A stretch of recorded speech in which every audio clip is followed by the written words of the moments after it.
नमस्कार। देश प्रदेश वार्ता सत्र में आपका स्वागत।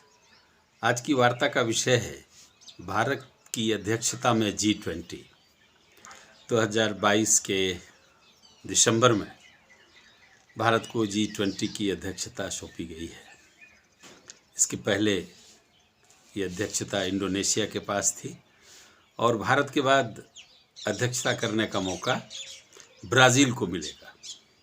एक रोटेशन में ही सही, लेकिन भारत को G20 की अध्यक्षता मिलना कई मायनों में खास है।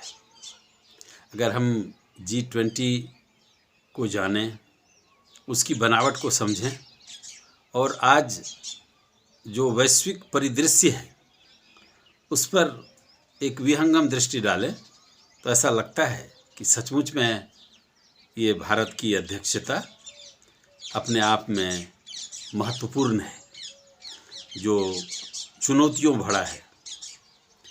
जहाँ तक G20 की बात है, भले ही ये विश्व की आबादी का 60% भाग समाहित किए हुए है, GDP का 80% और विश्व व्यापार का 75%, लेकिन दुनिया के ऐसे सभी देश इसमें शामिल हैं जो कि विश्व की आर्थिक गतिविधियों को प्रभावित करते हैं, राजनीतिक गतिविधियों को प्रभावित करते हैं।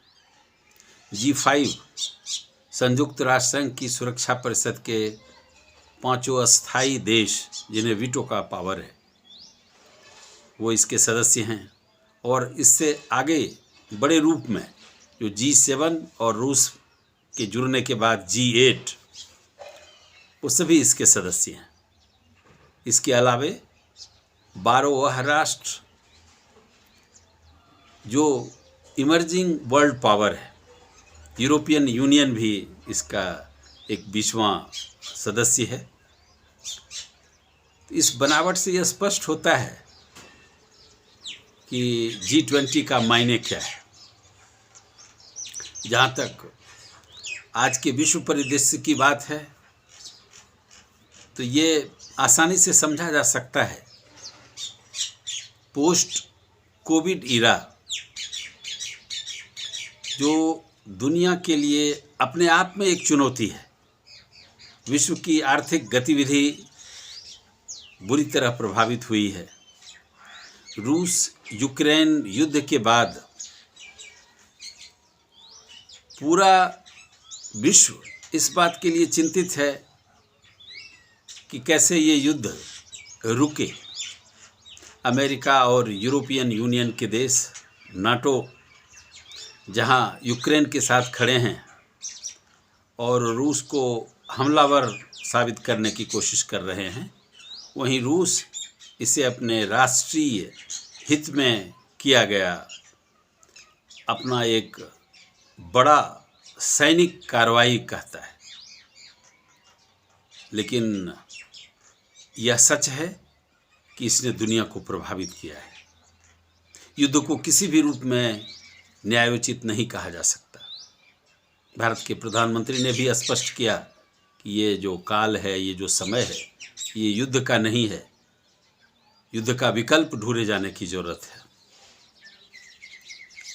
जहाँ तक ग्रुप 20 की बात है तो ये भले ही इसकी शुरुआत 1999 में विदेश मंत्रियों, माफ़ कीजिएगा, वित्त मंत्रियों की बैठक के साथ शुरू हुई थी और जो बैंक्स के गवर्नर थे वो इसमें शामिल हुआ करते थे। मतलब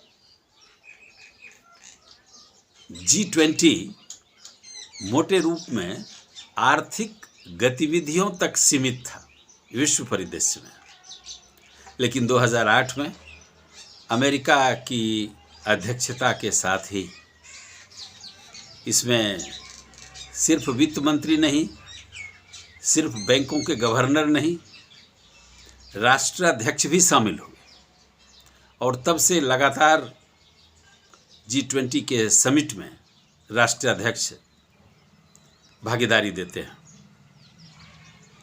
और G20 वह एक प्लेटफॉर्म है जहां कि विश्व की आर्थिक गतिविधियों, आर्थिक कठिनाइयों, आर्थिक चुनौतियों के साथ साथ राजनीतिक चुनौतियों को भी गंभीरता से लिया जाता है और उसका हल निकालने का प्रयास किया जाता है।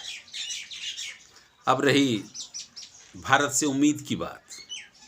भारत से बड़ी उम्मीद है, सिर्फ G20 के सदस्यों को नहीं, शेष दुनिया को भी कोई रास्ता निकलेगा। किस मामले में रास्ता निकलेगा कि आज दुनिया एक रिसेशन के दौर में है, बेरोजगारी तेजी से बढ़ी है, क्लाइमेट चेंज की स्थिति बीते दिनों में गंभीर ही होते जा रही है और विश्व परिदृश्य में इन सभी बातों के अलावे जो राजनीति को सीधे रूप में प्रभावित करती है वो है संकट। कौन सा संकट? फूड सिक्योरिटी आज एक अत्यंत गंभीर विचारणीय विषय हो गया है।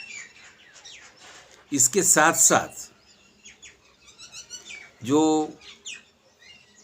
एक ग्लोबल साउथ की बात है, जिसे एक नए उपनिवेशवादी परिस्थिति का हिस्सा बनना पड़ रहा है, वो कर्ज में डूबते जा रहे हैं। उनके कर्ज की एक बड़ी समस्या है कि उनको कैसे इससे निजात दिलाया जाए और ग्लोबल साउथ की आवाज़ को एक मजबूती दी जाए, उसको एक धार दी जाए, उसकी आवाज़ को सुनी जाए। भारत के सामने में ये चुनौती है, एक अध्यक्ष के रूप में, G20 के अध्यक्ष के रूप में, और एक बड़ी संभावना भी है। भारत इसमें एक महती भूमिका निभा सकता है, सबको साथ लेकर के। G20 में कोई भी निर्णय सर्वसम्मति से होते हैं। कैसे हम सदस्य राष्ट्रों को जो विश्व हित में मुद्दे हैं उस पर एक बिंदु पर लाने का प्रयास कर सकते हैं, यह वास्तव में एक राष्ट्र का बड़ा योगदान होगा, भारत जैसे राष्ट्र का, उस पर हम सहमति बनाने का प्रयास करें। सरकार इस दिशा में अग्रसर है और अगर सरकार अग्रसर है तो बिल्कुल स्वाभाविक बात है कि अध्यक्ष भारत है। कोई एक सरकार तक में ये सीमित बातें हैं नहीं। सरकार को देश की सभी विरोधी पार्टियों को G20 को सफल बनाने के लिए, प्रभावकारी बनाने के लिए, ग्लोबल साउथ की आवाज़ बनने के लिए विश्वास में लेना चाहिए। विरोधी दलों की इसमें बड़ी भूमिका हो सकती है कि भारत एक, भारत की आवाज़ एक। सरकार को इस दिशा में और भी सार्थक प्रयास करना चाहिए। इस वीडियो में इतना ही। अगर आपको ये ठीक लगा तो आप इसे लाइक करें, चैनल को सब्सक्राइब करें। धन्यवाद।